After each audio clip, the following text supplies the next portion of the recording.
잠재적 위험 2부 현상 2부고요. 이제 2까지를 했어요. 2까지 말씀드리다 보니 2까지 넘어가 버려서 이제 전체적으로 다 달았고요.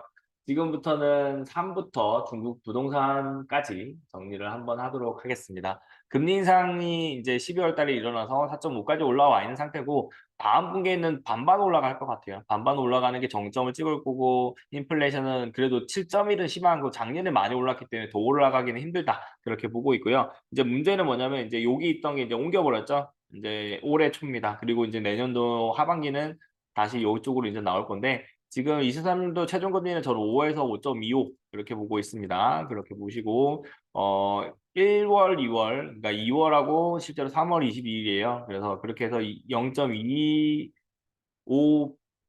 25pp예요. 25pp 두 번으로 합니다. 그래서 0.25% 두 번 올릴 예정이고요. 최종 금리는 5에서 5.25까지 그렇게 생각하고 있습니다. 그러면 요걸 정점으로 내려올 거고 이거를 고점을 계속 유지를 하면 그만큼 숨 막힐 거예요. 이때는 진짜 투자하기 힘든 구간, 제일 힘든 구간이에요. 부러지는 구간이거든요. 그러니까 그렇게 보시면서 대응을 해주시면 될 것 같고 그다음에 이거 매입자산 매각 QT 그래서 이거는 이제 일본도 할 거고 일본은 엔캐리 트레이드 청산 그다음에 유럽도 금리 인상에 따른 청산 그런 것들이 발생합니다. 그다음에 혹시라도 2분기 이전에 내년도 2,000원 아래로 내려가면 매수 유효합니다. 짧게 대응하세요. 그냥 이게 1,800까지 내려가면은 2,300에서 400 정도. 근데 이거보다는 개별 종목인 삼성전자로 대응을 하시면 될 것 같고 그 삼성전자는 5.5만 원 이하면은 땡큐. 그래서 평단은 5.5로 만드시면 된다. 그렇게 보시면 되고 맥스치는 한 4만 원에서 4.5만 원까지 가능하다. 4.5에서 저는 5만 원 정도까지 가능하다라고 보고 있습니다. 금리가 높아지고 있죠. 금리가 높아지고 있는데 재밌는 거는 지난주는 이렇게 해서 장단기 금리가 좀 해소됐지만 다시 벌어졌어요. 그렇지만 얘가 결국에는 4%가 되지 않을까 그렇게 보고 있습니다. 그래서 요게 4%가 될 때까지는 조금은 조심스럽게 시장 대응해 주시면 될 것 같고요. 그다음에 금리 인상 확률은 조금 높아졌어요. 그다음에 여기도 여기가 높아지고 있죠. 로 레이트. 3월 22일입니다. 3월 22일 레이트가 이렇게 되고 있다라고 보시면 되고 실제로 3월이죠. 연방 2월 1일하고 3월 22일 이렇게 올라갈 거니까 그때 하는이 어디까지 올라가느냐. 얘가 3.75까지 올라가느냐. 3.75까지는 버틸 수 있는데 제가 만약에 하는 총재 쪽이라고 하면 3.5까지가 맥스 칠 것 같아요. 더 안 올리는 게 맞는 것 같아요. 0.25. 그러니까 다음에는 이제 정지했다가 가야 돼요. 안 그러면은 진짜 힘들어집니다. 왜냐면 얘가 3.5라면은 대출금리가 5%에 육박하다는 겁니다. 이렇게 봐주시면 될 것 같아요. 자, 이제 실적이에요. 실적은 갱신을 했고요. 보시면은 안 떨어졌죠. 많이 안 떨어졌어요. 그러니까 생각보다 그러니까 우리나라가 장이 끝났을 때 떨어졌어요. 그치? 그리고 지 혼자 올랐어요. 두 번. 예, 그리고 마지막 날에는 떨어졌던 걸 다시 만회해서 오른 상태로 마감하다 보니까 한 주간 우리나라는 급락으로 떨어졌지만 미국 시장은 보합으로 거의 마감됐다. 그리고 에너지가 오히려 빠질 거라고 생각해요. 소재, 에너지, 헬스케어가 안 좋을 거고 컨슈머 그러니까 소비재가 어닝이 팩시트라고 되어 있죠. 그러니까 조금 더 그거 할 거다라고 보고 있는 거고 제일 좋을 거라고 보는 거죠. 산업재, 금융 이렇게 보시면 되고 근데 이제 여기서 보시면은 포지티브 네거티브인데 네거티브예요. 컨슈머. 그러니까 실제로 이제 가이던스 자체는 부정적이다라고 보시면 됩니다. 근데 결국에는 너무 많이 떨어져 있기 때문에 어닝 자체는 예 떨어지는 거 맞아요. 떨어지는 거 맞는데 제일 높은 상승률로 그러니까 제일 높은 비중이 나온다라고 보시면 됩니다. 자, 그다음에 이제 여기가 이제 12개월 빨리 포워드 그러니까 선도하는 그거랑 이제 비교를 했을 때 지금 주가 지수랑 이게 S&P예요. S&P랑 EPS를 비교했을 때 비슷한 수치 위에 서 있다. 그렇게 봐주시면 될 것 같고 지금 요게 올라타고 있거든요. 그러니까 이게 만약에 EPS가 깨져버리면 이제 요게 이제 내려온다는 소리거든요. 내려온다면 주가도 따라 내려오는 거예요. 그게 침체입니다. 그래서 이 부분을 우리가 상반기에 예의주시하시면서 대응하시면 좋을 것 같고 지금은 추정치로 나온 거기 때문에 사실상 1, 4분기가 들어가는 1월의 흐름에 따라서 전체적인 분위기가 바뀔 거고 1월의 흐름의 핵심은 중국일 것 같아요. 중국이 이제 과연 코로나를 어떻게 대응하느냐 그 부분이 글로벌 시장 전체에 큰 영향을 미칠 거다. 이렇게 봐주시면 될 것 같습니다. 마지막으로 중국 부동산하고 중국 코로나 정책인데요. 중국 부동산 같은 경우에는 내년에 어떻게 될까? 그다음에 경제 이거 사실상 맞거든요. 우리나라 위드 코로나도 다 튀어오르는 것도 여기 때문이고 제가 이제 산업적인 측면에서도 해운주가 괜찮아질 수 있는 거는 중국이 움직여야 됩니다. 그래야 이게 전부 다 운임지수를 높이기 때문입니다. 방역 규제 대부분 폐지하고 자기들만 이제 폐지하면서 자국에서는 폐지하고 외국에서는 다치고 그런 상황이라고 보시면 될 것 같습니다. 그래도 이게 한 3개월 안에 마무리만 된다면 우리나라처럼 우리도 3개월 정도 마무리되고 난 다음에 그냥 일상으로 돌아왔거든요. 그러니까 일상으로 돌아올 시점이라고 보시면 될 것 같고 여기도 이제 부동산적인 측면에서도 긍정적인 활동을 하고 있다라고 보시면 됩니다.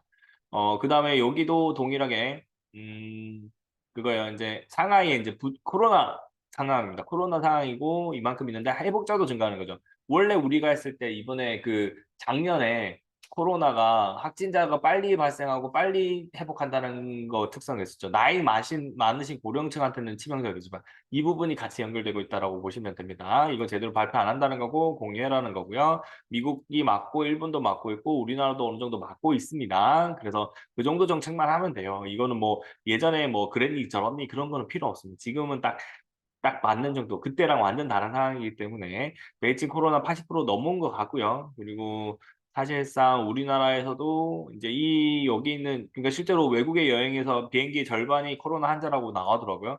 그러니까 이 부분들을 우리가 지속적으로 관심 깊게 봐야 된다라고 보시면 될 것 같습니다. 부동산 코로나입니다. 그래서 부동산 쪽에서도 이제 방역 규제 폐지에 따른 부동산이 성장이 나올 거고 코로나는 이제 이거가 이제 3개월 안에 마무리되는 거. 여기서 말하는 건 그런 부분들을 이제 예의주시하시면서 투자를 하시면 될 것 같고, 요게 끝나면 그래도 세계 경제의 큰 축이 미국하고 중국인데 중국 쪽이 조금 해결되면서 우리나라가 좀 숨통이 트일 수 있다. 이렇게 봐주시면 될 것 같습니다.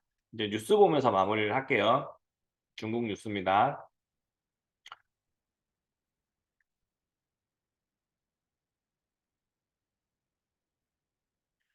중국 부동산입니다. 내년은 어떻게 될까? 금리 인상 없어서도 하락을 했어요. 금리 인상 안 했어요. 금리 인하를 못 했죠. 왜냐면 미국이 하니까.